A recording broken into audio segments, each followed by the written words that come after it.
Everyone, तो हर दिन की तरह मैं आज भी चला आया एक नए दिन के साथ और एक नए वीडियो के साथ।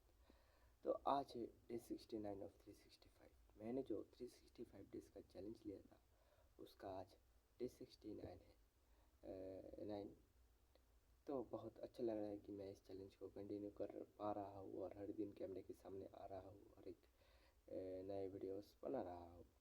अपने कम्युनिकेशन को इम्प्रूव कर रहा हूँ। थोड़ा बहुत इम्प्रूव हो चुका है, पूरा तो नहीं हुआ है लेकिन थोड़ा बहुत हुआ है। मैं सीख रहा हूँ कैमरे के सामने बात करना, लोगों से बात करना। जब फर्स्ट मैंने स्टार्ट किया था उस दिन मैं आज जैसे बात कर रहा हूँ वैसे मैं बात नहीं कर पाता था, लेकिन आज थोड़ा बहुत कॉन्फिडेंट आता है कैमरे के सामने बोलना, बात करना और कोई प्रॉब्लम नहीं होता है, एकदम ठीक से बोल पाता हूँ। तो चलो आज के लिए इतना ही रखता हूँ, तो मैं मिलता हूँ नेक्स्ट पे, तब तक के लिए